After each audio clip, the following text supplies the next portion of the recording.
sou a Nancy e vou apresentar o podcast Conexões Pedagógicas. Convidamos o professor Rodolfo para participar da GeniusCon de 2022 e aproveitamos a oportunidade para convidá-lo para conversar um pouquinho sobre astronomia. Professor Rodolfo, pode se apresentar para a gente. Muito obrigado pelo convite. É um prazer estar aqui com vocês, tanto no evento como neste podcast. Nós trabalhamos lá no Observatório de Astronomia da Unesp de Bauru, né? E temos lá uma equipe de voluntários e de bolsistas que trabalham arduamente na divulgação e no ensino de astronomia, né? E viemos para cá para participar do evento, aprender muito aqui no evento e também passar um pouquinho do que a gente sabe para todos. Muito bem, então uma das inovações aí que o evento traz é a observação com telescópios, né? E o Nicolas faz parte disso já também, né, Nicolas? Então, se apresenta para a gente, conta qual é a sua participação nos telescópios. Eu sou o Nicolas, né? Filho do grande professor Rodolfo. Grande professor. É uma honra eu poder estar ajudando aí nessa empresa de produção de telescópios, né, artesanais. E o melhor telescópio que eu já vi na minha vida, não digo isso por ser filho dele, mas quando eu conheci outros telescópios, assim, eu vi que realmente é uma qualidade muito boa, né? Não querendo fazer propaganda, mas realmente é muito bom participar ali, né, da construção. Apesar que eu fico naquela parte ali das lixas do telescópio, mas ainda assim é muito bom e traz bastante satisfação ali participar na produção dos telescópios e apreciar o céu, né, os astros ali a partir daquela construção óptica, né, que é bem interessante. Sou suspeita para falar, né, porque também aprecio, já tenho 2 modelos do telescópio de vocês, acho também um telescópio de muita qualidade, que encanta muito, né? Então vamos lá, conta um pouquinho da história, como que surgiu aí essa ideia de construir telescópios, de trabalhar com astronomia? É um pouco antiga, né? A vontade de construir telescópios, desde que eu era criança, né? Antes mesmo da idade dele, eu já gostava, né? Diz minha mãe que antes de falar eu já ficava olhando para o céu. Já era meio lunático, né? Mas, e aí quando eu cheguei numa certa idade, né, eu queria construir meu próprio telescópio, mas na época não tinha assim, muitas fontes para a gente buscar na literatura, né? Era difícil, tinha que ir na biblioteca, né? Não existia internet, né? Então era a fonte para a gente aprender era muito mais difícil, né?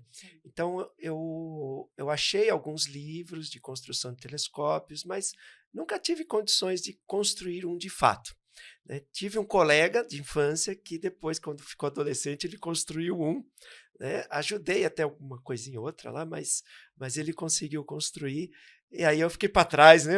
Puxa vida, queria também fazer um, mas na verdade isso só acabou acontecendo agora, né? Recentemente, uns 10 anos atrás, quando começamos a fazer já um telescópio, né? Mas a motivação por trás disso é o incrível céu estrelado que a gente tem, né?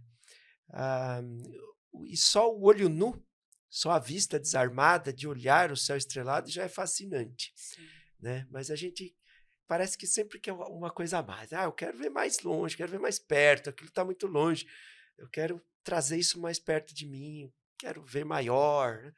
Então, os telescópios, eles propiciam essa oportunidade, né? E também outra coisa que, digamos assim, deu aquele start para me motivar, né, e começar a pensar nisso mesmo seriamente na construção, foi trabalhando no observatório da Unesp, que a gente recebe muitos visitantes, né? E a pergunta que mais aparecia era: professor, como é que eu faço para comprar um telescópio que seja simples, que seja fácil de montar, que seja fácil de manusear, né? Exato. Porque a maioria dos telescópios que são vendidos, eles exigem que a pessoa precise alinhar, né? Precisa dispensar lá meia hora, às vezes 1 hora montando, parafusando pecinhas, depois alinhando, né? E isso acaba desanimando muitas pessoas.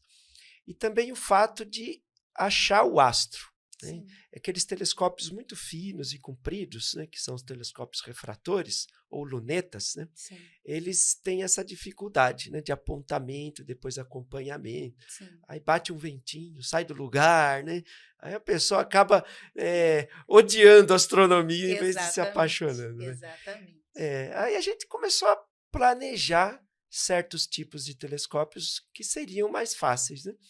E, ao estudar os vários tipos de telescópios que existem, a gente chegou à conclusão que, de fato, o mais simples de se construir e também da pessoa usar é esse modelo que a gente faz atualmente, né? Que é um tubo que usa um espelho côncavo, né?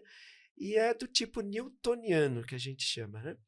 E o fato de ser um telescópio de grande abertura, ele facilita no apontamento. Né? Achar o astro, acompanhar. E também o fato de a montagem dele não ser tripé. Né? Ser numa base. Facilita muito. Não facilita, facilita muito. Eu tenho modelos, né, de telescópios que adquiria antes, inclusive o refrator, que é só com as lentes. Tenho também o de espelho, mas um tubo menor, né, mas com tripé. E, de fato, gasta um tempo, né? Quando é uma observação coletiva, às vezes as pessoas também nem... ficam cansadas de esperar a gente ficar naquela montagem, né? E até sozinha. Eu confesso que enquanto eu tinha só o de tripé, era quase um evento olhar o céu, né? Porque precisava de um momento especial. Agora, com esse que é mais facinho da gente manusear, a qualquer momento a gente já puxa lá fora, já dá uma olhadinha. Fica realmente muito mais acessível olhar o céu com um telescópio de manuseio simples, né? É um simples, movimento mais... É só chegar, pôr no chão e pôr o tubo em cima, né? É bem isso, assim, bem tranquilo, bom. bem legal. E você trabalha no observatório, além da universidade, né? Assim, ali com o observatório. E como que funciona a experiência, né, dos estudantes de maneira geral? Como a gente está falando aqui com professores, né, no Conexões Pedagógicas, a ideia é tornar, né, também mais possível para os professores das escolas públicas, para os professores dos menores, né, do ensino fundamental 1, ensino fundamental 2, além do médio e tudo mais. Hoje a gente sabe que com a base nacional, né, a astronomia foi bem valorizada, então está no foco, né, no ensino fundamental 2, do 6º ao 9º ano, a gente tem ela ali no meio, né, da ciência, da geografia. Como que funciona essa ida dos estudantes até, né, aquele movimento e o retorno, se você tem isso, se os professores contam sobre como que os estudantes reagem àquele encantamento provocado lá, né?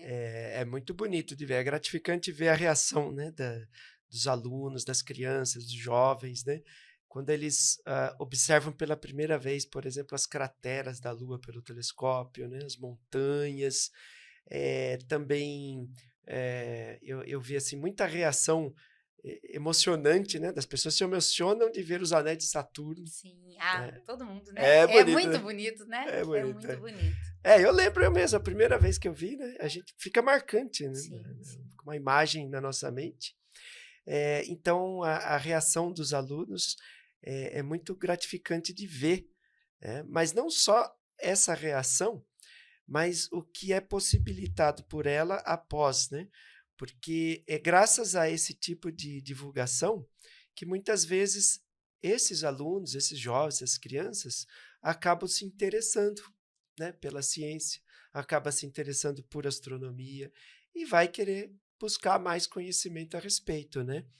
E as visitas escolares lá no observatório têm tido esse tipo de resultado, né? Porque nós recebemos crianças e salas de aula de todas as faixas etárias, até educação infantil, né? Desde educação infantil até universitário e até grupos de terceira idade, né? A astronomia, ela tem esse poder de encantamento, né? Desde as crianças muito pequenas até o idoso, realmente, né? A gente passa, é uma faixa etária total, né? É. Eu acho que é a disciplina da ciência, talvez, que tem a maior possibilidade de encantamento mesmo, eu digo, né? De gostar, de querer se envolver com aquilo, né? De certa forma, eu penso, dentro da ciência toda, eu acho que a astronomia, ela tem esse potencial mesmo, né? Para todas as idades. É muito legal tem isso, mesmo, né? porque é muito legal, porque até historicamente, né? Quando a gente vê a história da humanidade, né? A gente nota que desde os primeiros povos, acho que as primeiras questões que surgiram da natureza é essa curiosidade. Mas o que é esse monte de pontinho brilhante no céu, né? O que são esses pontos brilhantes? Então, surgiram muitos questionamentos, né? E também muitos mitos, né? Muitas curiosidades, histórias, folclores, culturas diferentes interpretando o mesmo céu de maneiras diferentes, né? Sim. Relacionando as estrelas e criando constelações diferentes, criando histórias assim, relacionando constelações com os afazeres do dia a dia, né? Qual seria, por exemplo, a melhor época para pescar determinado peixe por causa da fase da lua? Ou então, porque determinada estrela está aparecendo no céu, então agora é a hora de plantar tal coisa, né? Então, aqueles povos antigos já fomentavam esse tipo de curiosidade e a gente vê na história e filosofia da ciência, Sim, né? sim. Essa curiosidade com relação ao céu e todas as outras formas de conhecimento como que nascendo a partir dessa curiosidade, né? Sim. A química, a física, a biologia, né? E todas as outras ciências surgindo a partir disso, né? E o fato de astronomia estar nos documentos governamentais, né? Do MEC, que é a BNCC, né? Sim. Então, isso facilita muito mais ainda, né, o nosso trabalho de ajudar o professor ou a professora a entender esses conceitos, né? Porque nós temos um problema sério, que é a formação do professor, né? Exatamente. Esse é um problema. Nos anos iniciais de ensino fundamental, geralmente o professor é formado em pedagogia, né? E ele não tem astronomia. Nadinha, né? Nadinha. Nenhum módulo de astronomia no curso, né? E na BNCC tá lá que tem que estar astronomia, do primeiro, né, nos anos iniciais. Sim, nos anos iniciais. Aí, nos anos finais do ensino fundamental, que é o Fundamental 2, geralmente é o professor de ciências. E ele tem a formação de licenciatura em ciências biológicas, né, biologia, que também quase ou não zero de astronomia na maior parte das vezes. Na maior parte dos cursos realmente não aparece astronomia, né? Não o aparece. foco é toda a biologia, mas a astronomia fica de fora mesmo. Fica mesmo. E aí ele não tem, né, assim, recursos, né, para dar conta daquilo. Então, por isso que trabalhos como esse, né, de divulgação, de observatórios, de planetários, né, clubes de astronomia que tem telescópios que montam, que vão nas escolas, ou as escolas vão, né, nesses locais, complementa, né, e também podem até mesmo ajudar na formação adicional do professor, né, já que ele não teve astronomia na formação inicial. Então, esses grupos, esses locais que a gente chama de ensino não formal, né?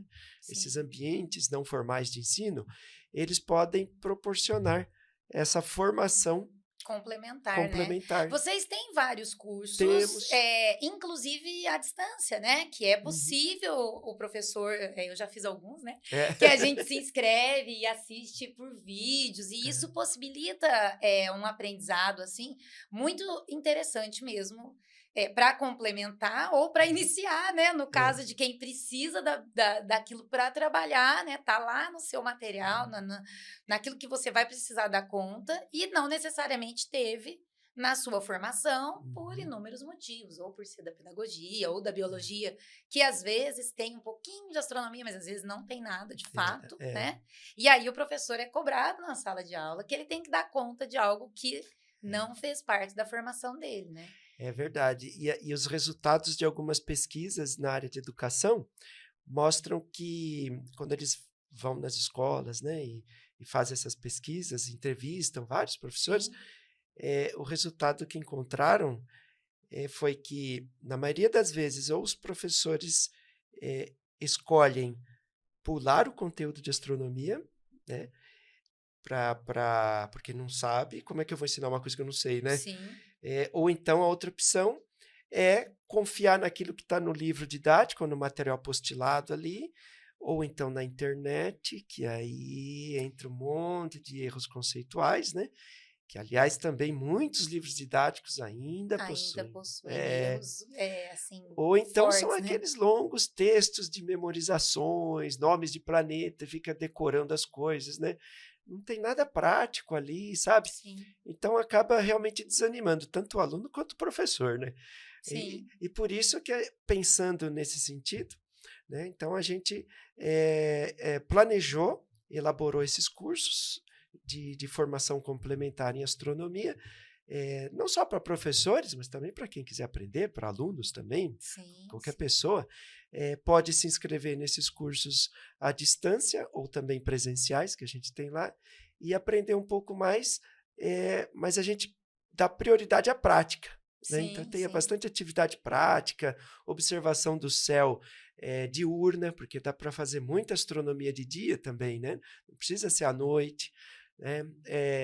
Reconhecimento de constelações, uso de mapas celestes e também astronomia sem telescópio, porque também dá para fazer muita astronomia sem telescópio. Astronomia sem telescópio, né?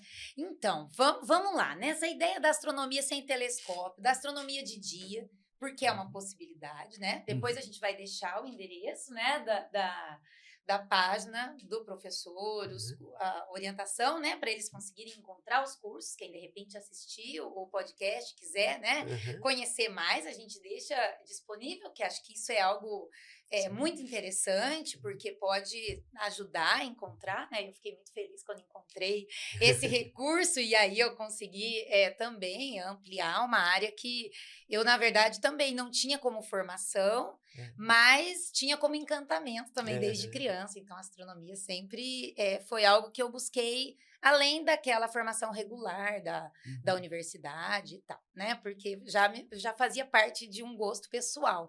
Mas nem todos tiveram oportunidades ao longo da vida até para desenvolver isso, né?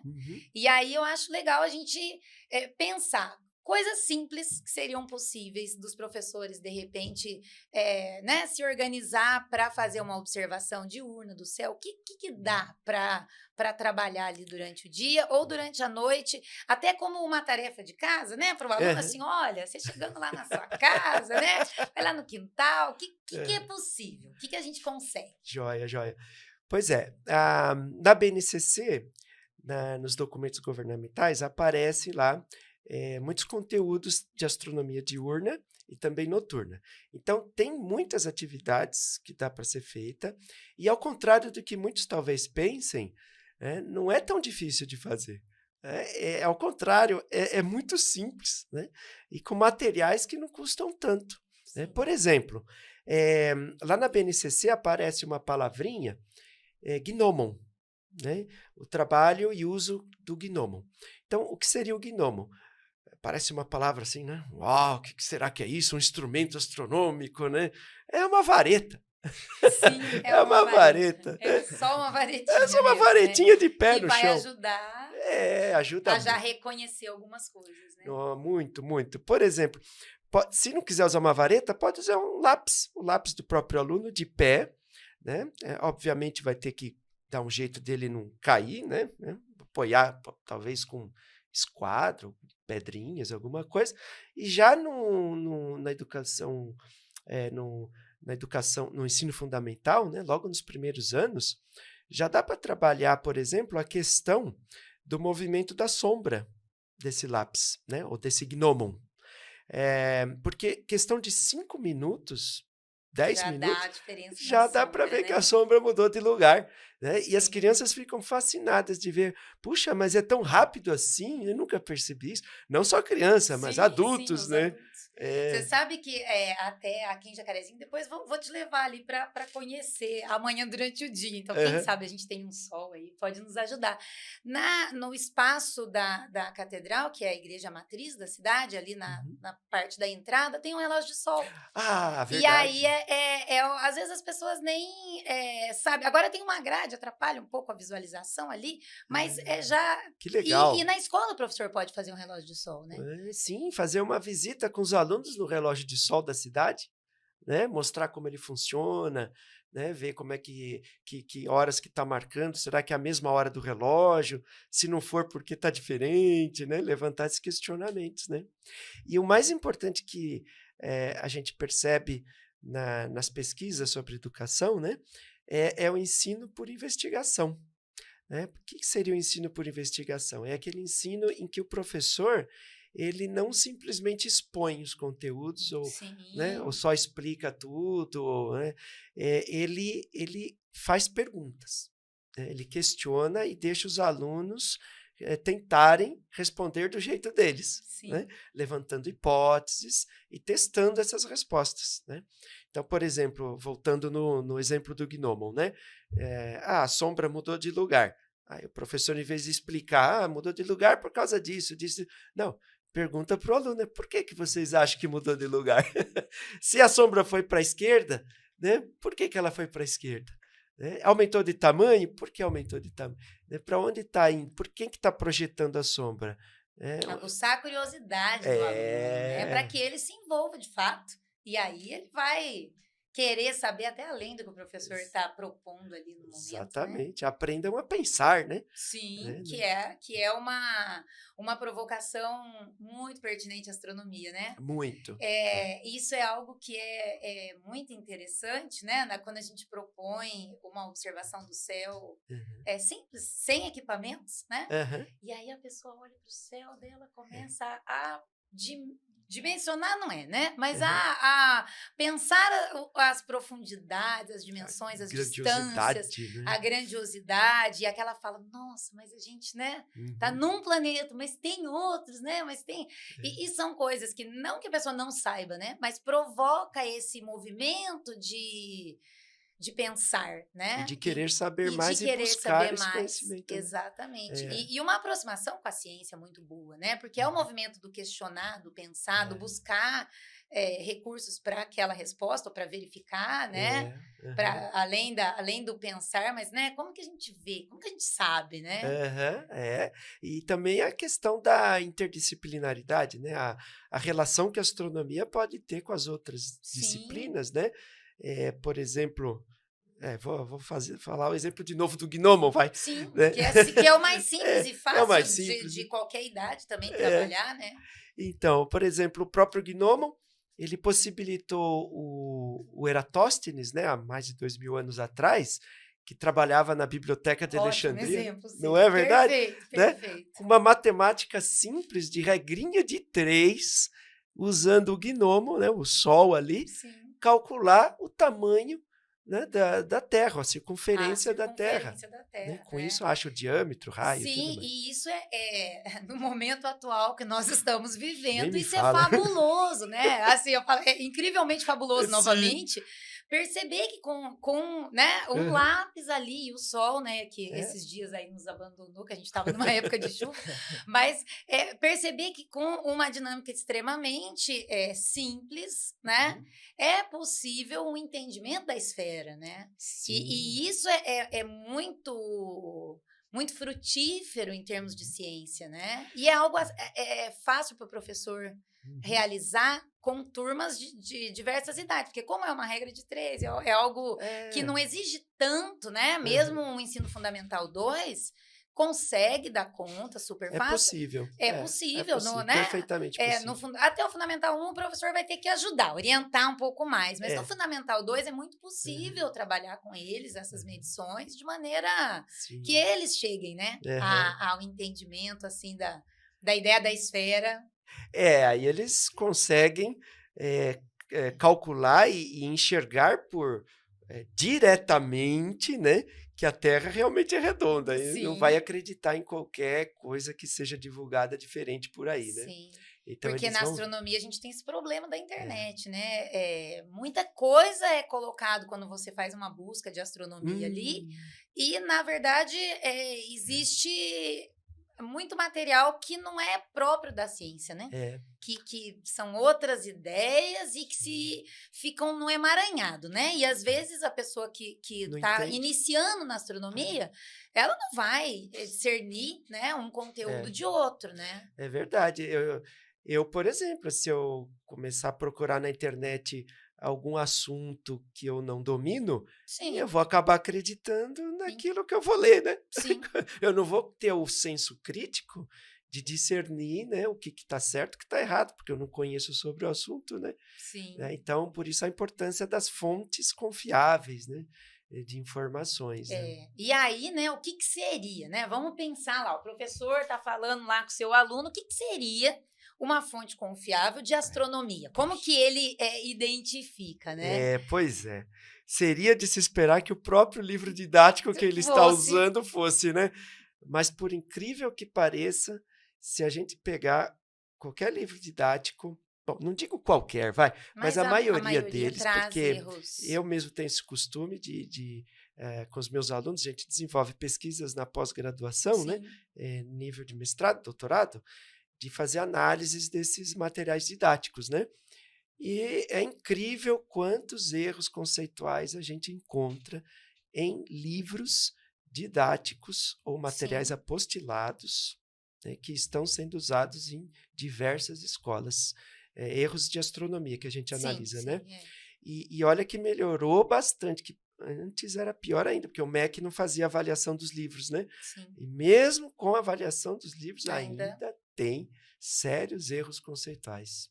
É coisa simples, do tipo fases da Lua, por exemplo, né? Porque muitas vezes eles usam, nos livros, nas editoras, né, quem escreve, usa textos do hemisfério norte e as fases da Lua são invertidas. Né? E aí, quando traduz para cá, quem traduziu não sabe astronomia e quem editou o livro também não, e acaba vindo fase da Lua invertida, com explicações erradas também de estações do ano e outros detalhes, né? E então seria de se esperar para o professor, né, acreditar no livro didático, mas nem nele dá para acreditar. Na astronomia temos esse problema, né?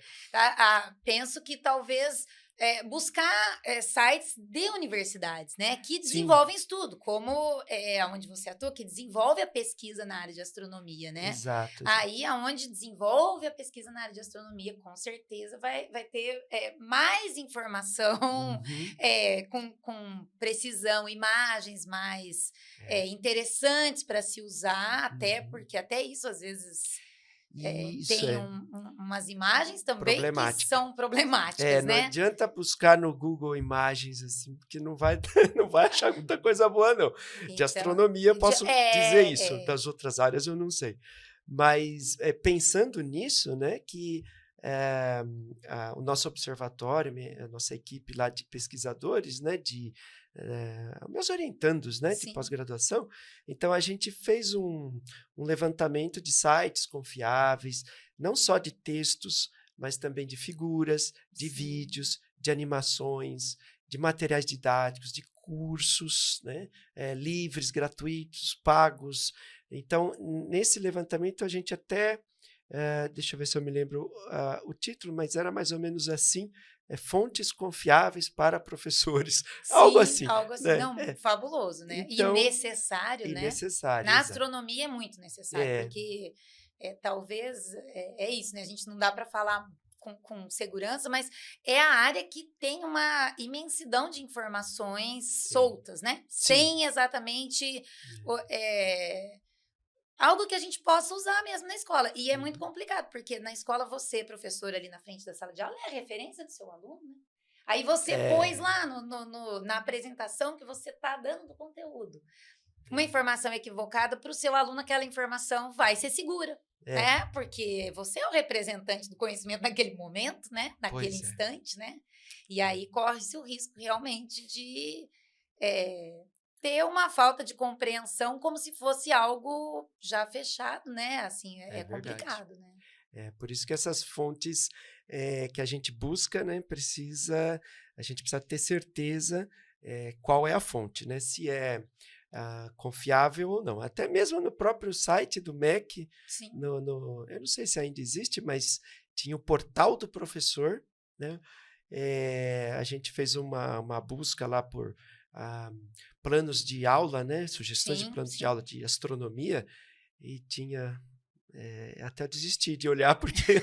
Nossa, é muito triste, né? Nesse sentido, assim, acho que a gente precisa avançar, né? Sem dúvida. A educação precisa avançar nesse entendimento que em toda a ciência, a internet tem uma vastidão de informações incoerentes, mas a astronomia, eu acho que ela é bem a campeã disso.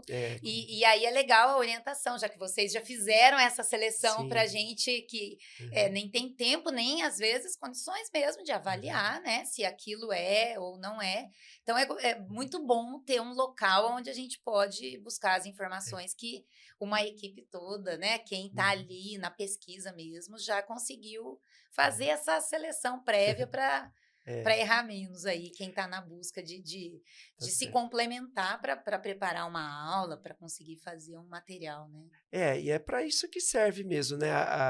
As pesquisas, né, de pós-graduação, elas deveriam ter esse caráter mesmo, né, de dar um retorno para a sociedade, um retorno, um benefício, né? Então, se as nossas pesquisas estão apontando que existe um problema de fontes confiáveis, então, peraí, vamos tentar consertar mostrar isso, o que dá para confiar, né? Não é? Que a ideia da ciência, né? Encontrar o problema e também buscar... tentar resolver, né? Tentar resolver esse problema, de fato, né? A gente escuta bastante o fato, né? Eu disse isso porque a gente escuta bastante o fato de muitas pesquisas de pós-graduação sendo realizadas e ficam lá guardadas, né? A tese lá, a dissertação de mestrado, às vezes fica lá na estante da biblioteca da universidade, né? Pegando pó, né? É o que dizem, né?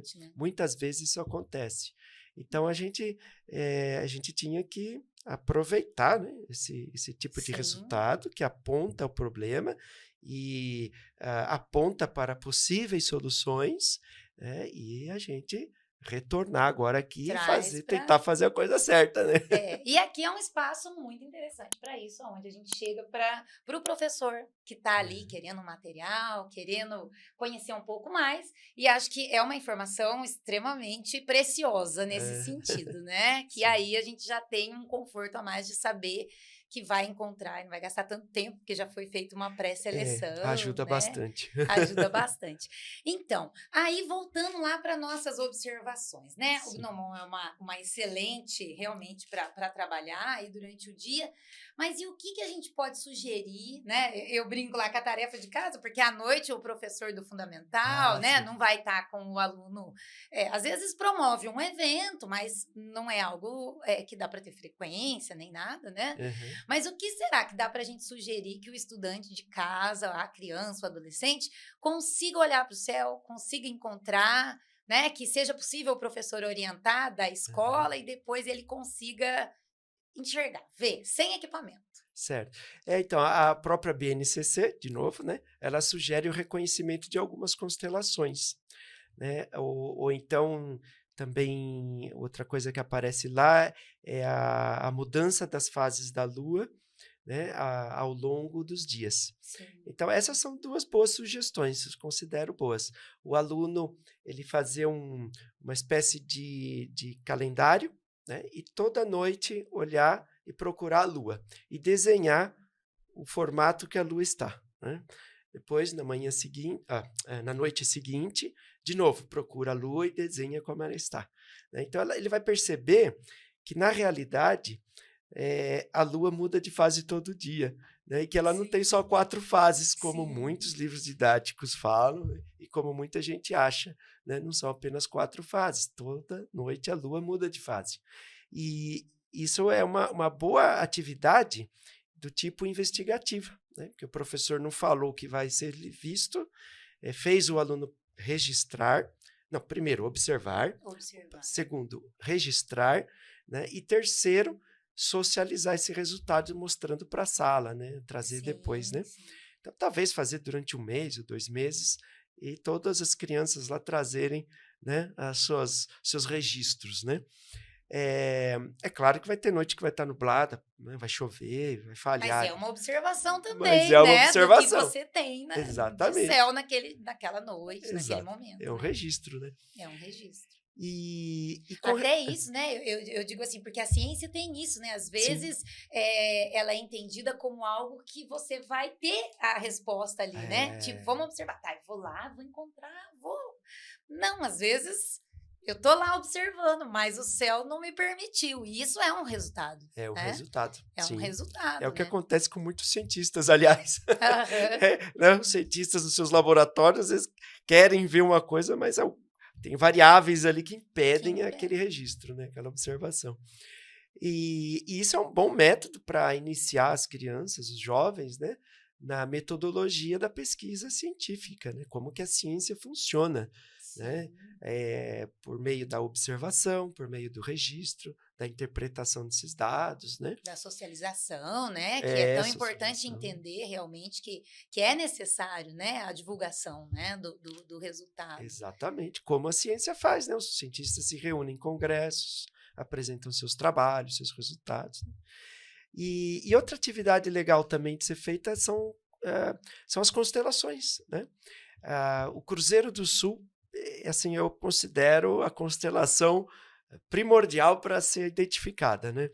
É claro que nem todo ano a constelação Cruzeiro do Sul aparece no céu. É melhor estudar essa constelação ou identificá-la no céu durante os meses do inverno, ou um pouco antes, ou um pouco depois, né? Talvez em outras estações, localizar, por exemplo, as Três Marias, né, que faz parte da constelação de Órion, na época do verão, principalmente. Sim. E o Escorpião, que é uma constelação oposta de Órion, né? Sim. Que aparece mais no inverno. Você trouxe alguma imagem dela para mostrar para gente? O que você trouxe aí para mostrar para gente? Vamos ver aqui algumas imagens aqui, ó. Pode pôr a próxima aí, por gentileza. Aí. Olha, essa foto... Conte um pouco sobre essa linda foto. Essa foto eu considero uma das melhores que eu consegui. Eu estava aí no meio de um cafezal junto com meus 3 filhos. O Nicolas estava junto. E num lugar bem escuro, longe da cidade, né? Por isso a foto ficou bem estrelada. Então nós conseguimos localizar aqui a Via Láctea, né? Essa faixa. E essas outras estrelas todas aqui. Na verdade, todas as estrelas do céu fazem parte da Via Láctea, né? Sim. É que a gente chama essa faixa de Via Láctea por uma questão histórica, né? Que via significa caminho, né? Láctea, do leite. Então, os povos antigos achavam que isso aqui era um caminho de leite, né? E o nome ficou, e esse nome foi dado como nome próprio da nossa própria galáxia. E, de fato, é um leitoso mesmo no céu, assim, que às vezes a gente fala, nossa, mas tá meio embaçado, deve ter uma nuvem ali, Parece né? Nuvem, né? Parece que tá meio embaçadinho aquele lado do céu, e na verdade né? Faz parte da nossa observação das estrelas, né? Aquele embaçadinho do céu. Quando Galileu apontou o telescópio dele pela primeira vez nessa região, ele viu que não era nuvem, né? Na verdade, eram milhões de estrelas, né? Eu costumo comparar quando a gente vai na praia, né? Olha assim de longe aquela faixa de areia, parece uma coisa sólida, né? Mas quando você chega perto, você vê que são grãos individuais. É a mesma coisa, que parece uma nuvem, mas quando apontamos o telescópio, vemos milhões de estrelas. E aqui está a constelação, né, do Escorpião, por exemplo, né? Que está tão estrelado aqui. Fica até difícil de achar, né? Mas aqui nessa região, que parece um V de ponta cabeça, que essa parte mais escurinha, né? É a constelação do Sagitário, que fica na cauda do Escorpião. E ela, como que se fosse uma seta, né, apontando para o centro da nossa galáxia. Então, essa parte mais brilhante aqui, né, estaria o centro da nossa própria galáxia, a Via Láctea, né? Então, sabe que até compartilhando, né, com quem está acompanhando, eu, como uma pessoa que gosto muito de astronomia, esse ano tive a oportunidade também de fazer umas fotos, assim, bem lindas e incrivelmente do quintal de casa. Não fui tão longe, algumas foram fora, mas algumas eu fiz ali do quintal de casa, porque hoje os celulares têm muito recurso, né?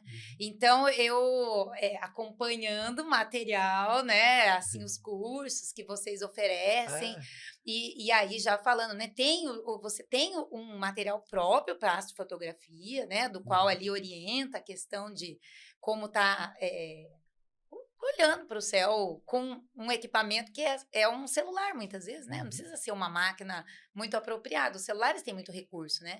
Meu celular não é nenhum celular assim tão avançado, mas ele tem o recurso do foco, da saturação e tal. E aí, pela experiência de ver a foto dos colegas nos cursos, né, no grupo ali de conversa, eu falei, vou experimentar também, vamos brincar disso, ver como que isso funciona, né?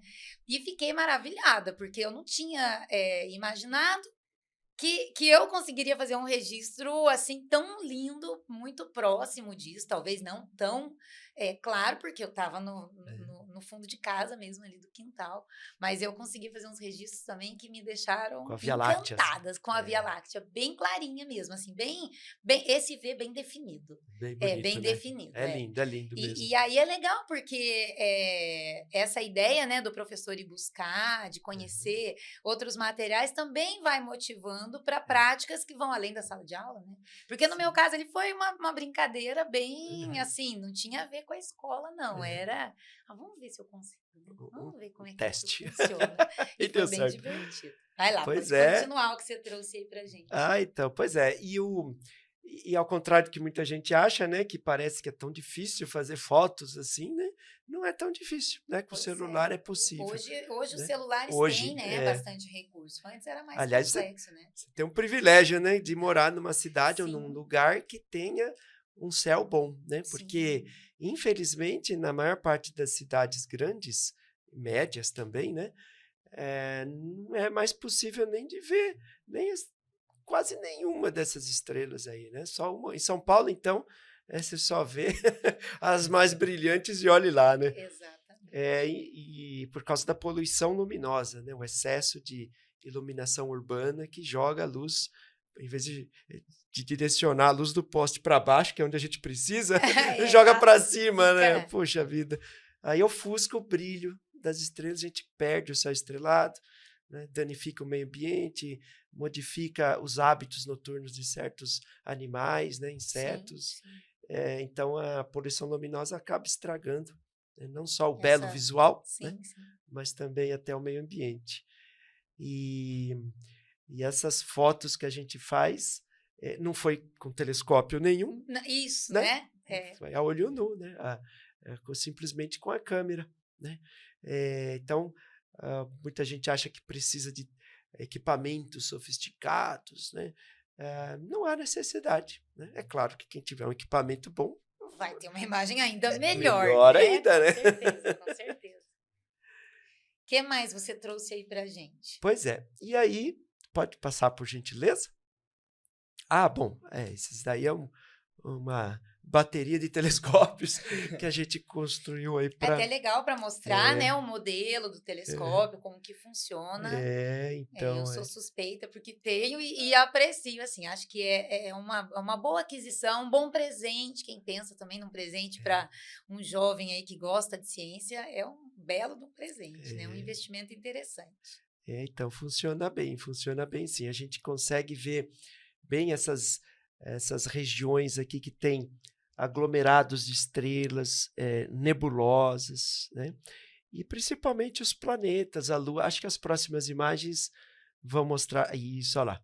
Então, essa é uma foto tirada de Saturno com um telescópio, né? Foi o Guilherme Bellini que tirou essa foto. Ele tem um canal For Astronomy, né, no Instagram, então ele publica bastante coisa de astronomia. Ele comprou um telescópio nosso de 200 milímetros, igual o seu, igual o seu, e usando aí ele usou uma câmera dedicada para astronomia, né, e fez uma técnica que a gente chama técnica de empilhamento de imagens, né? Então, isso elimina vários ruídos, tá?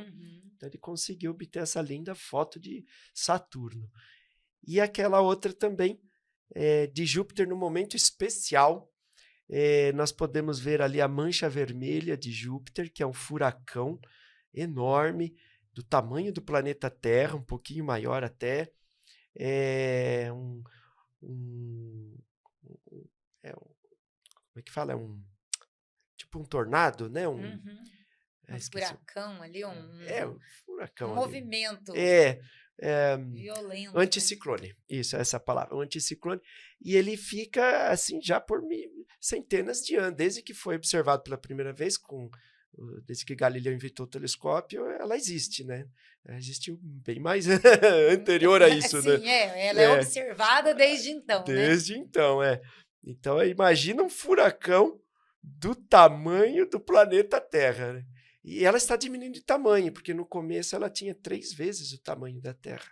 Caberiam 3 terras ali, né? E aquela bolinha preta ali na mancha vermelha, onde está o furacão, né? Que é aquela mancha vermelha, aquela bolinha preta é a sombra de uma das luas de Júpiter. A lua de Júpiter é aquela bolinha branca que está na frente. Sim, essa primeira aqui. Que se chama Europa. Essa é a lua, o nome dela é Europa, e está projetando uma sombra nas Fabulosa nuvens. Essa foto, um né? momento Muito especial linda, nessa foto. Muito lindo. E aquela outra bolinha lá em cima, alaranjada, é a lua que se chama Io. É a lua mais próxima. Júpiter tem mais de 80 luas. Essas 4 são as maiores. E são as que a gente consegue ver no telescópio, né? Ali é muito bonitinho, né? Aquele movimento de a cada noite estar compondo um formato visual ali diferente, né? É muito interessante. Dá para observar na mesma noite o movimento que as luas estão fazendo em torno do planeta. É incrível isso. É muito bonito. Sensacional. Aí temos a próxima foto, que olha, que lindo. Essa é a nossa vizinha mais próxima. Essa foto foi tirada com o meu celularzinho simples, né? Num telescópio pequeno que a gente fabrica, e poderia ficar melhor essa foto com um celular melhor, né? Mas dá para notar aqui as montanhas da Lua com a sombra, né? Um vale aqui, parece um rasgo, né? Que a Lua sofreu aqui, um corte. As cordilheiras, né, dessas montanhas. Sabe que, assim, né, falando a observação com o telescópio da Lua, às vezes, algumas pessoas, como sabem que eu tenho telescópio, né, me procuram, vamos lá para observar e tal. E, vamos na Lua cheia, né? Eu falo, eu gosto mais de observar nas fases anteriores, por conta dessa sombra que dá esse efeito tão bonito nas crateras, né? Porque quando tá a Lua cheia, já não tem essa visão tão interessante, né? Do relevo, né? Do relevo. É só a gente olhar aqui para a parte de cima da foto. Sim. Né? Ali também tem crateras como essas, né? Mas não dá para a gente visualizar porque a luz do Sol ali está incidindo diretamente ali e não faz sombra. É o que acontece na lua cheia inteira, né? Não não faz sombra, a gente não vê. Então, que é, né, divertido de ver ali, a dimensionar, né? Uma sombra maior deve ser mais alto, né? Essa observação realmente, ela é bem melhor do que a da lua cheia. Ela é bem mais legal, bonita. Né? Pois é, então, uma das atividades bastante interessantes que daria para fazer com alunos, mas que aí precisaria de um telescópio, né, que, aliás, eu fiz ontem com alguns alunos, um telescópio simples, né? Até uma lunetinha daria para fazer também. Fotografar a Lua pelo celular, né? Você tem uma foto da Lua, e aí você consegue descobrir, com regrinha de 3, né, o tamanho de crateras, o diâmetro de crateras. Né? Então, eles podem medir a Lua com a foto da Lua que eles mesmos tiraram, né? Com uma régua ou usando Paint, por exemplo, né? O tamanho em pixels, o diâmetro que ela tem. Depois, pesquisa na internet o diâmetro físico que a Lua tem em quilômetros. Aí relaciona o tamanho da foto. Faz uma comparação. Uma comparação. E aí basta comparar o qualquer diâmetro cratera. das crateras, né? Aí você tem a Lua na escala. Sim, e é muito interessante, né? Fazer assim, acho que causa um envolvimento com o estudante. Sim, né? causa, porque ontem eles ficaram impressionados de saber que a cratera Copérnico, a gente não está aparecendo aí, mas a cratera Copérnico, ela tem 92 quilômetros, né? E na conta deles deu 93, então deu certo. Muito próximo, deu próximo. Tá bom, perfeito, tá bom. Tá ótimo, né? Aí eles ficaram impressionados, mas puxa, professor, aquele buraquinho, né, que saiu na foto tem 92 quilômetros de diâmetro. Pois é, dava para ir de Bauru a Marília. Pois é, muito interessante. Legal. Acho que tem a próxima foto aí também. Esse é já só uma ampliação, mais um, interessante. É um pedacinho da foto da Lua. Aí a gente fez essa foto com aquela técnica do empilhamento, né? Então, são várias fotos tiradas desse mesmo lugar. Então, você tem aí umas 50, 100, depende de quanto você quiser, né? Quanto mais, melhor. Vamos dizer, 200 fotos iguais, tiradas do mesmo lugar. E aí você coloca num software que junta essas fotos, então elimina ruídos, elimina distorções causadas pela atmosfera, elimina ou reduz bastante. Né? Então a imagem fica com detalhes que não seria possível tirar com um simples celular. Por exemplo, aqui está dando para ver. Sim, né? Muitos detalhes. O impacto rasante que a Lua sofreu aqui, né, de um corpo que se chocou com a Lua, rasante, fez esses dois buracos, essas duas crateras, e espalhou material para lá, né? E dá para perceber ali no canto inferior direito ranhuras, né? Elevações na planície da Lua, né? Deformações ou próximo daquelas crateras lá em cima, à direita, né, como que aquelas crateras têm uma montanha central, né, uma elevação central, em torno da cordilheira lá das crateras, em torno da cratera redonda, dá para ver os detalhes, né, do relevo da Lua. Uma cratera em cima da outra, ali no caso, né? Ali em cima gerou uma cratera e depois veio outra trombada em cima da cratera, né? E aí é possível explorar isso de muitas formas dentro da escola também. Quando você usa, às vezes não tem o recurso de tirar, de fazer, mas usa uma imagem que já foi tirada com alguém que tem, né, o software, tem um equipamento melhor. E aí até, né, você falando que eu imagino, é legal até para perguntar para a aluna, de que lado será que veio, né? Que lado será que aquela pedrinha veio aí, que deixou aquela marca ali, né? Exatamente. Para acionar essa questão da investigação dentro da escola mesmo, né? Dá para fazer atividades incríveis, né? Assim, coisas simples, tipo uma bacia com areia de diferentes cores, né? Você põe uma camada de areia mais escura no fundo e outra mais clarinha por cima, né? E então pede para os alunos jogar a pedra em cima disso, simulando os impactos, né? E formando crateras. Então aquele material de baixo, que é mais escuro, aflora, né? E forma aquelas... justamente isso. Isso, as marquinhas. Você modela crateras com os alunos. E dá para provocar com eles diferentes ângulos. E se jogar com ângulo por cima, de lado, por que o formato da cratera fica assim, assado? Né? E depois comparar com as crateras da Lua para explicar o que é, né? Sim, e aí com certeza a gente tem um envolvimento, né? Que nem que for só para ver a areia voar longe, eles com certeza vão participar, né? Mas né? A gente fala que daí daquela brincadeira, né? Que vai nascer ali da idade própria, inclusive.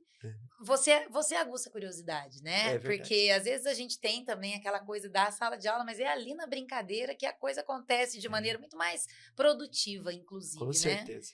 E aí, chega em casa e vai mostrar, né? Vai.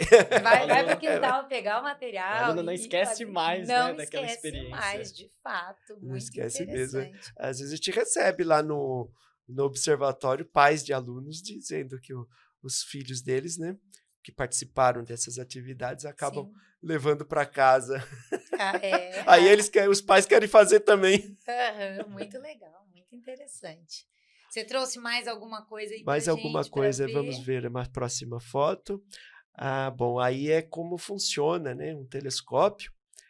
Aí o Nicolas sabe explicar Vai essa lá, parte aí. Nicolas. Explica aí pra gente, Tá. Nicolas. A respeito do telescópio, né, na hora que você vai apontar para uma estrela, como mencionado antes, né, esses telescópios são do tipo newtoniano, então na hora que aponta o telescópio para um astro que você queira ver, né, estrela, planeta, nebulosa, o que vai acontecer? Aqui podemos ver que é um tubo, né? Então, a luz que está chegando no tubo, que vai atravessar o tubo, lá no fundo do tubo tem um espelho.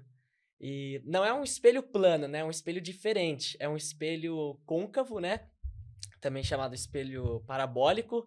Esse espelho côncavo, que normalmente é do tamanho, por exemplo, no formato de uma concha, né?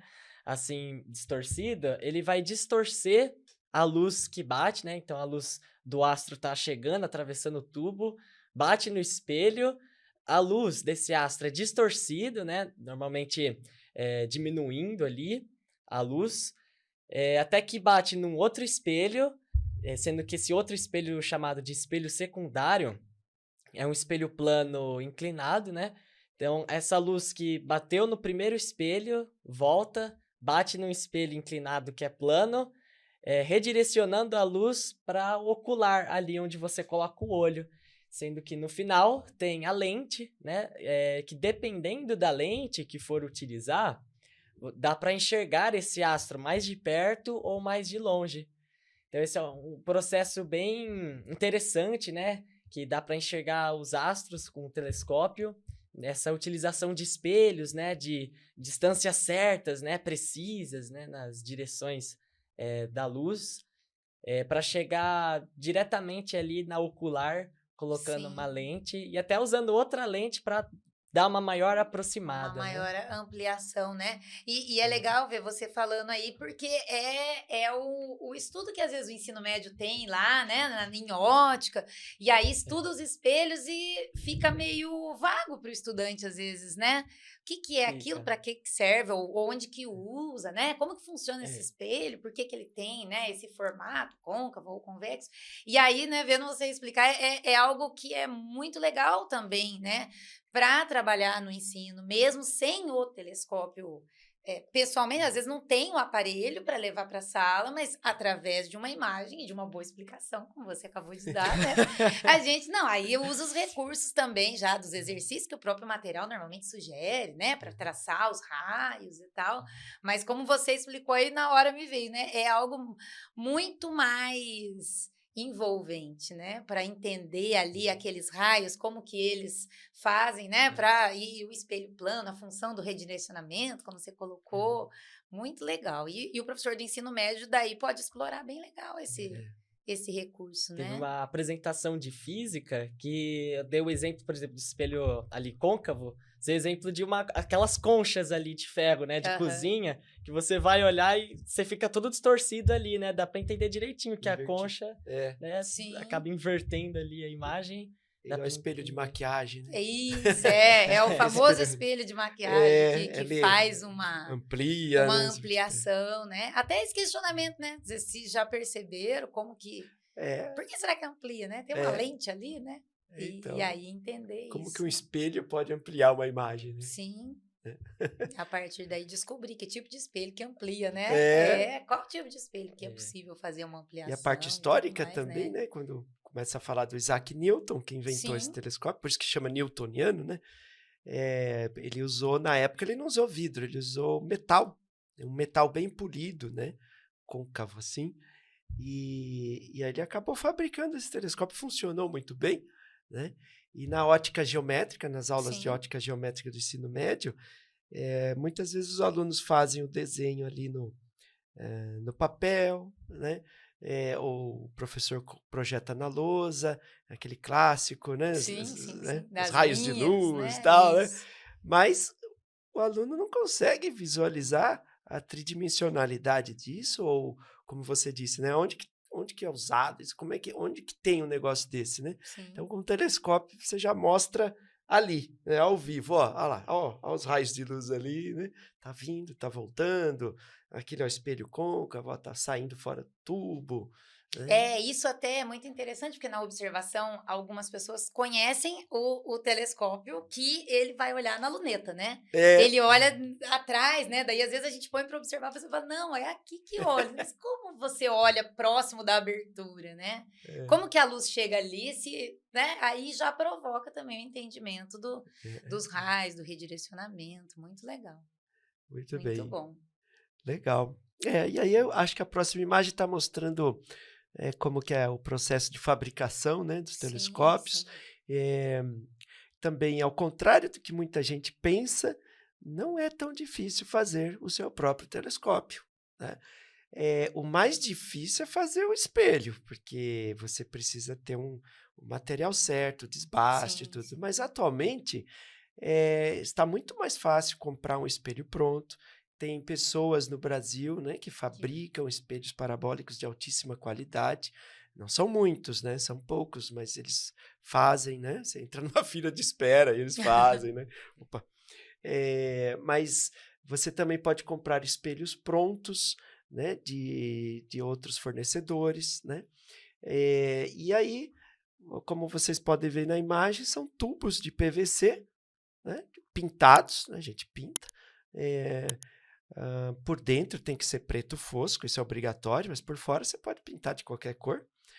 E a base de madeira, né? Lá está meu pai serrando na Serra Tico-Tico. Tem que serrar redondinho, né? Mas atualmente nós estamos pagando para cortar numa CNC as peças, né? Porque não dá conta. E essas peças, por exemplo, elas são o suporte do espelho primário. Então, são molas e porquinhas borboleta, onde a gente ajusta de maneira bem fina a inclinação, né, do espelho, que ele precisa estar bem alinhado. O telescópio precisa estar bem alinhadinho. Essa é a dificuldade para fazer de maneira mais doméstica, digamos assim, né? Verdade. Conseguir todos os alinhamentos ali que a falta da prática dificulta bastante, né? Então, como o primeiro vocês telescópio... já estão, né, mais avançados ali. Eu diria experiente, né, de fazer, né?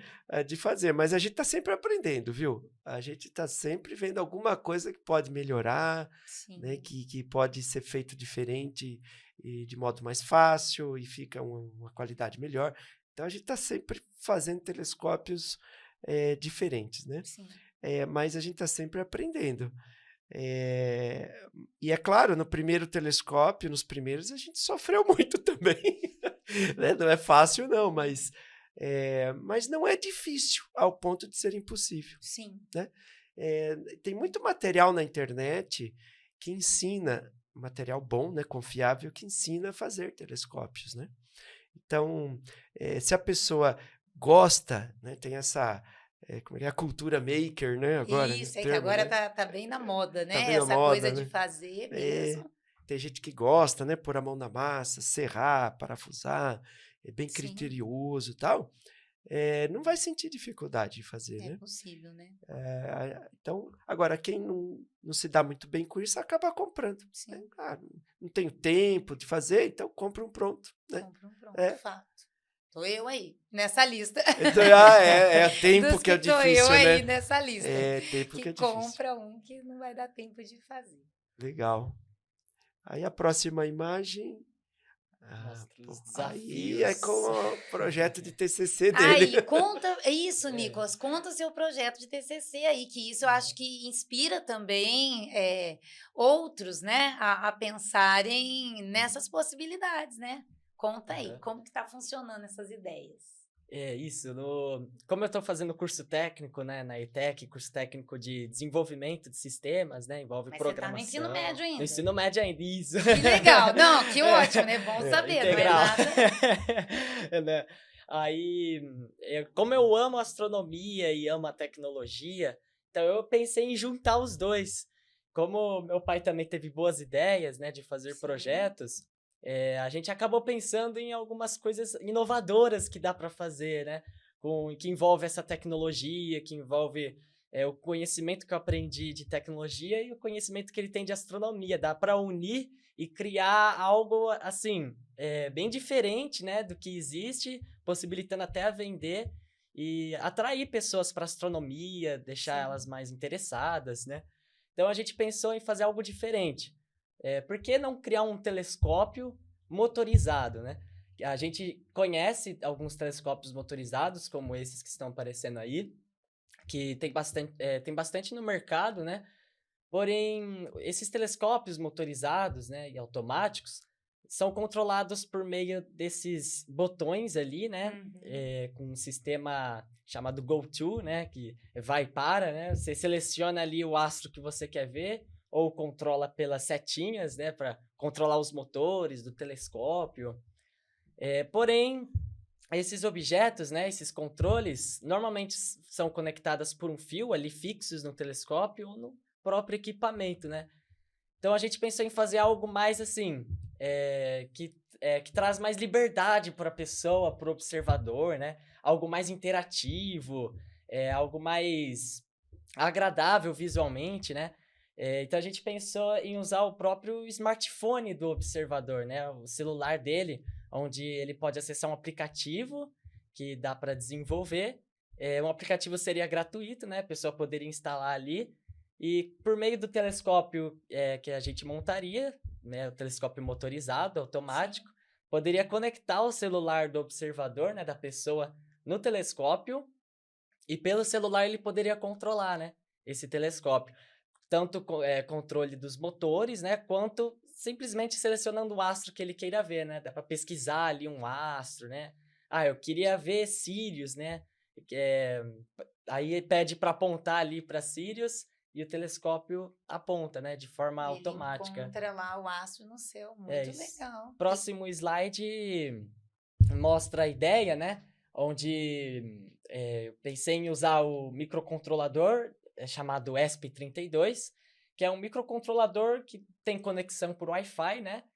Que entra aí a parte de IoT, que é a internet das coisas, onde muita gente utiliza, né, para casas mais inteligentes, assim, sistemas automáticos, como acender a lâmpada só pelo celular, ou escolher a cor que você quer que esteja no quarto, né? Aquelas luzes ali RGB, ou geladeira inteligente, né? Alarme de incêndio, que às vezes avisa pelo celular, né? Olha, detectei fumaça aqui na casa, né? E a pessoa já pode trazer uma segurança, né? E por meio de internet das coisas, dá para se conectar ali pelo celular, né? Pelo smartphone do observador.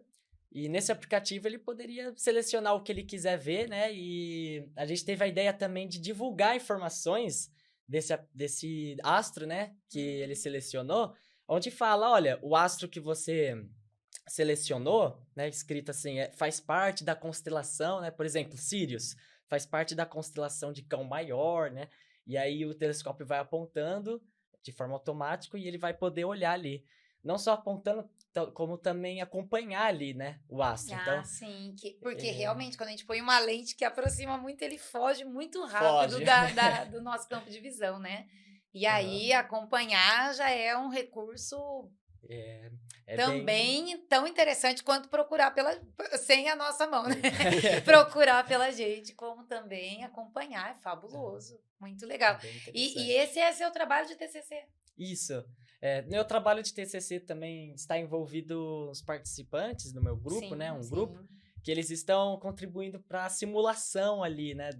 Simulação da esfera celeste ou de astros no céu. Então, por exemplo, eu poderia selecionar Sirius e no aplicativo apareceria ali o modelo tridimensional, né? De Sirius ou da constelação, onde que ele está na esfera celeste, né? E isso poderia até ensinar o que é a esfera celeste, porque muita gente nem sabe o que é a esfera celeste, né? Sim, muito legal. E é um trabalho de ensino médio, né? Muito legal. É muito bom divulgar isso, né? Contar isso para os professores, mostrar possibilidades mesmo, né? Vale Muito muito a bem. pena. Surge, assim, desafios, dúvidas, né? Como, por exemplo, de onde que a gente iria pegar todas as informações dos astros ali, né? De onde será que dá para pegar? Que catálogo que tem, né? Sim. A gente até encontrou alguns, mas para descobrir como que obtém esse catálogo é bem difícil, né? Descobrir como. Mas por enquanto a gente achou alguns catálogos que tem bastante estrelas que dá para utilizar, né? E eu tenho até um aplicativo aqui quase desenvolvido totalmente, né? Se você quiser, depois eu posso Depois vou querer dar já uma olhada. conhecer isso aí, com certeza. Depois a gente precisa conhecer melhor. Muito bem. Um desafio que eu poderia destacar aí foi as equações. As equações, porque envolve trigonometria esférica e não é nada fácil. Isso que é um professor de física que está falando, né? E você está só no ensino médio, né, Nicolas? Como é que foi lidar com isso? Foi suado. Mas conseguiram. Quase, ainda falta um estão no pouquinho. processo, ainda falta um pouquinho. Ainda falta um Muito bom. pouquinho, mas teve um grande avanço. Comparado com o começo, que não estava acertando de jeito nenhum as contas, lá dava um número, pouquinha coisa errada, né? Mas não era o certo. Já não é. Não serve. Um desafio que teve também de precisão, né? Dos cálculos ali, porque depende totalmente da precisão dos números. Sim. O problema que foi encontrado nos microcontroladores, né? De sistemas embarcados, é o problema da precisão, né? Eles arredondam. Sim. Pesquisei e isso é normal, né? No Arduino, no ESP32, simplesmente ele não consegue ter essa capacidade de guardar tantos números de forma precisa, né? Então, a gente buscou encontrar outra linguagem, né? E acabamos encontrando que funcionou. Bem satisfatório. Existem já outros projetos, né, nacionais desse tipo de trabalho, né? De motorizar telescópios, né? Por exemplo, tem o FireGo2, né? Que é um grupo de astrônomos amadores que desenvolvem, né? Então, eles usam o Arduino, no caso, né? Não usam o ESP32. Mas eles estão lá todo dia trocando mensagem. Como é que você fez isso? Como é que você fez aquilo? E eles usam um aplicativo já pronto, né? Para buscar os astros. Eles usam o Sky Safari. Dá para usar o Stellarium também. Sim. Né, que é outro aplicativo muito bom. O Stellarium acho que é um aplicativo bem legal para indicar, que ele é simples, é gratuito e a gente consegue, eu sempre indico para os meus alunos para baixar lá, porque fica fácil reconhecer o que você está vendo, né? Sim, o Stellarium é fantástico. Porque às vezes, né, eu observei um astro, o que será que é aquilo, né? Que estrela, de que constelação, ou aquilo é um planeta, que às vezes tem também, né? Ainda ali nas primeiras observações do céu, a dificuldade de reconhecer, porque Júpiter é bem evidente, acredito que o brilho e tal, ele acaba se mostrando planeta, né? Mas quando você pega mesmo Saturno, ele já é um pouco mais discreto, né? E aí, se não tem ali a prática da observação, às vezes, né, não consegue reconhecer. E aí o Stellarium é uma boa indicação, né, de um aplicativo para a gente olhar e falar, lá não é uma estrela, é um planeta. Né? Explorar, né? E ele é um instrumento de ensino fantástico, né? Sim, tem muitos recursos, né? Não é só esse, mas assim, até esse simples de falar o que é aquilo ali que eu tô, né? Vai ali, já identifica, né? O Stellarium é muito bom. Ele, a partir de 2009, né, ele ganhou muita fama e sucesso, né, por causa do Ano Internacional da Astronomia. Né? Ele foi bastante divulgado e desde então melhorado, né, porque ele é público, então ele vai sendo melhorado a cada dia.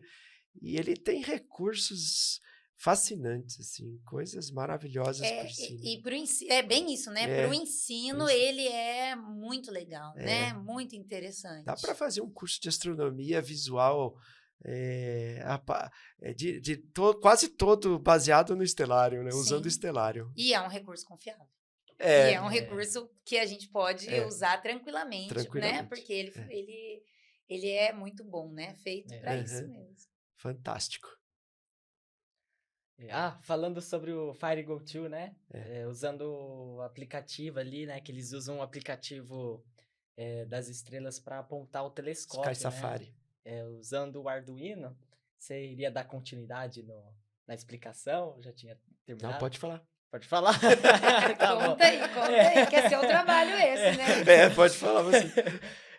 No caso, a gente tinha decidido criar um projeto, assim, original, né?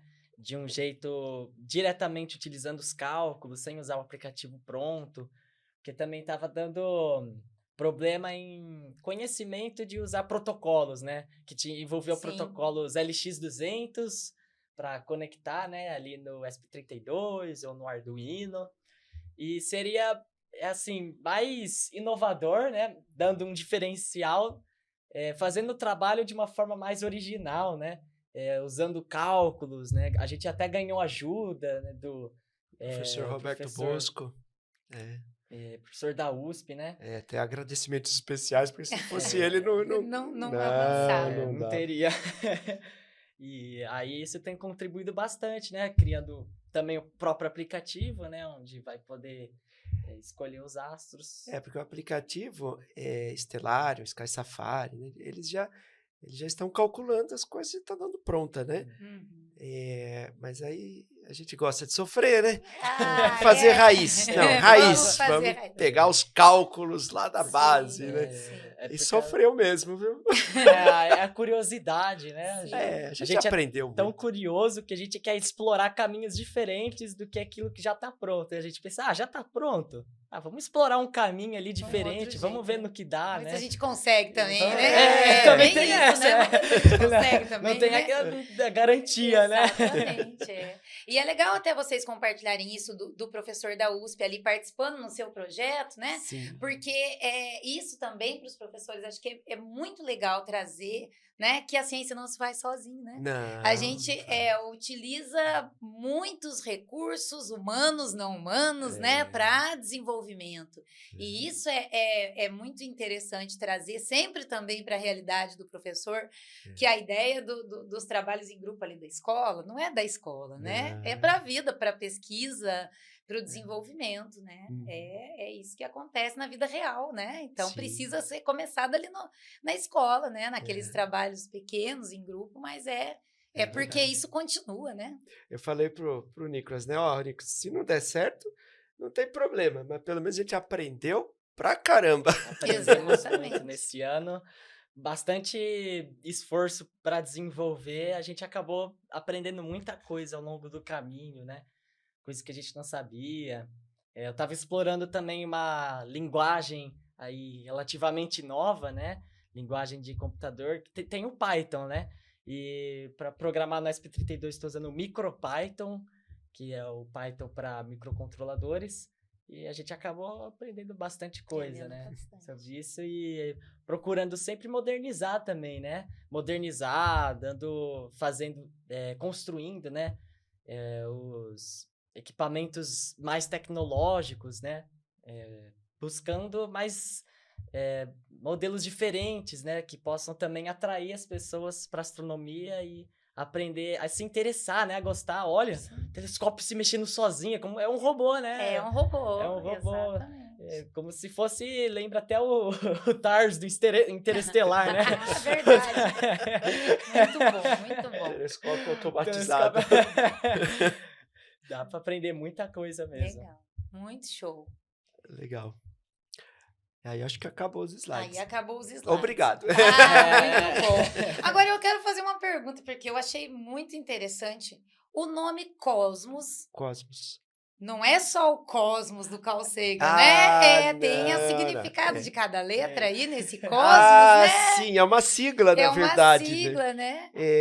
Geralmente as siglas são criadas depois da frase, mas aí pensamos no nome e depois extraímos a frase em forma de sigla. Então são construções ópticas simplificadas de materiais para observações siderais. Muito bom, eu adorei quando eu vi, eu achei fantástico. Eu sou uma fã de Cosmos, do Carl Sagan. Eu também. Claro, né? Por isso que eu escolhi. Com certeza. E aí, quando eu vi lá, eu falei, não é só o Cosmos do Carl Sagan, tem mais, que legal. É uma sigla, embora não pareça. Não, mas vocês são, de fato, inovadores e criativos. Com relação a isso, não tenho dúvidas, né? Mas eu acho que Agora, para a gente finalizar, né, deixar aí um recado maior, eu fico muito contente de estar conhecendo um pouco mais de tudo isso e estar podendo compartilhar, né? O Vinícius deu essa oportunidade para a gente, além de vocês virem para a GeniusCon, que é um movimento de inovação, né, de tecnologia, e aí muito legal ver o Nicolas aí, que está ainda no ensino médio, mas, nossa, com uma pesquisa que não fica no ensino médio, né? A gente olha assim, nossa, que pesquisa, que criação, que legal. Mostrar esse movimento, né, para os professores, para quem está aí acompanhando o podcast, que talvez o Conexões Pedagógicas tenha tido até então um movimento mais direcionado também para pesquisa, mais de mestrado, doutorado, e hoje aqui uma pesquisa também, mas além, né, claro, das suas orientações e tudo mais, mas de uma pesquisa de estudante de ensino médio. Que legal, parabéns, Nicolas. Obrigado. É muito, muito gostoso. A gente que trabalha com educação vê, né, assim, quantas possibilidades e gostoso ver você contar com com tanta emoção, que deu o trabalho, que era difícil, mas que você escolheu isso, né? Que legal, né? Falar entre pegar uma coisa pronta. Não, eu vou fazer, né? Pois é. Muito legal, assim, é muito gostoso ver, porque é disso que a gente fala na escola, né? É do prazer de construir, de conhecer, de descobrir, né? De se propor desafios que a gente muitas vezes na escola quer tanto que os estudantes se envolvam, né, com os desafios que a gente propõe, mas que eles podem trazer também, né? E aí, assim, vocês terem vindo aqui, então, muito obrigado, muito legal. A gente que agradece. Poder conhecer um pouquinho de tudo isso, né, de vocês aí. Espero que quem está acompanhando, né, tenha sido também estimulado a buscar conhecer mais da astronomia, buscar se encantar, porque é um encanto, né? Sim. E uma mensagem que você pode estar deixando aí para os professores que estão acompanhando, né? Sobre esse trabalho tão grandioso com a astronomia que você desenvolve ali em Bauru. Bom, eu agradeço, né, pela oportunidade, né, por estar aqui falando com vocês, o convite que foi feito tanto para o evento, né, GeniusCon, quanto para essa fala aqui. É muito gratificante poder explicar um pouquinho do nosso trabalho, né? E a mensagem para os professores é que não desistam, né, de olhar para o céu. Olhe para cima. Olhe para Olhe cima. Para cima. Nossa, fantástico. Olhe para cima. Olhe para cima e olhe para cima. Isso aí. Aprenda aqui embaixo, né, e ensine a turma. Né? Não desistir desse trabalho tão gratificante, né, de aprender e ensinar. E até vou, assim, se me permite complementar, porque eu lembrei de você contando daquela foto tão linda que eu também falei, né, da minha iniciativa de começar a brincar da foto, né? Você tem material de astrofotografia que pode ajudar muito em casa, mas é uma atividade legal para fazer em família. É muito legal, né? Apagar as luzes de dentro de casa, ir no quintal, ir lá fora e olhar o céu, né? Entre família, é uma atividade assim que às vezes a gente pensa, não precisa de recurso financeiro, você até economiza, paga a luz de casa. Não precisa de recursos, né? Porque não precisa do telescópio exatamente, não precisa de uma câmera exatamente, é só se desconectar ali das tecnologias atuais e se conectar com o céu, olhar um pouquinho para cima, né? Olhar que céu nós temos essa noite, né? Verdade. Que constelações, que lua, o que está aí para a gente ver, né? Eu falo, essa janela está aí aberta e a gente às vezes passa, né, vários dias, meses e não faz, às vezes, uma atividade em família, que é uma que você contou, né? Eu estava com os 3 filhos no cafezal e tirou aquela foto tão linda, né? Eu até ia falar isso. Foi uma experiência muito, muito boa, né? Muito gratificante. Sim, e aí eu falo até mais do que da escola, né? Em família é gostoso sair ou no quintal ou num lugar escuro, um outro local, quem tem possibilidades, né? Como era antigamente, né? Exatamente. Antes, e ficar olhando, né? E aí talvez com a ajuda de um aplicativo descobrir o que é que está olhando, mas só o olhar já brota ali, muita conversa em família, é um recurso gratuito, tá aí. Gratuito. Olhar, né? E é muito gostoso, né? Tá aí, ó, Uma vocês delícia. contando da experiência de vocês. Uhum. E em casa também a gente faz um pouco isso. Que legal. E é muito gostoso, né? Uma delícia. Muito bom. Acho que vale a pena, né? É algo que vale a pena. Vale Com a pena. certeza. Então ficamos por aqui. Vamos. Podemos. Só queria falar uma coisa Sim, também claro. para outros jovens, outros estudantes, né? A parte de dificuldades, assim, nos estudos, na criatividade. Use bastante a imaginação, né? Tornar as dificuldades, em vez de só meros dificuldades, né? Ficar se vitimizando, mas encarar como desafios, né? Fantástico. Desafios a serem cumpridos, a serem alcançados, porque se os outros podem fazer as coisas, qualquer um pode, né? Por que a gente não pode, Só né? encarar como desafios, como objetivos, né? Como se fosse num jogo ali, aquelas fases mais difíceis, você Sim, quer ganhar, né? Você quer passar de fase. Então, sim. procurar se interessar, né, pelos objetivos, usar a imaginação, a criatividade, procurar sempre aprimorar ali, né, no seu conhecimento e criatividade. Claro que no seu tempo, né, cada um tem o tempo ali, pode ir com calma, com paciência, né, que tudo vai dar certo ali. Muito legal. E se não der, faz parte também, né? Às vezes a gente não vai alcançar exatamente Isso aí. algo, mas Exatamente. faz parte também, né? E é Faz muito legal parte. isso, porque é isso, né? O jogo de videogame que encanta tantos os adolescentes. Gamificar Cada a vida. fase é mais difícil que a outra, né? E não é por isso que a gente para de jogar, né? Porque o gostoso é o desafio mesmo, né? É Verdade. muito legal, Exatamente. gente. Vamos gamificar a vida. É isso aí, o céu tá aí, né? Certo pra gente olhar. Olhe para cima. Acho que a mensagem final é essa. Olhe para cima. Olhe para Obrigado. cima. Pois é, ficamos por aqui. Obrigado.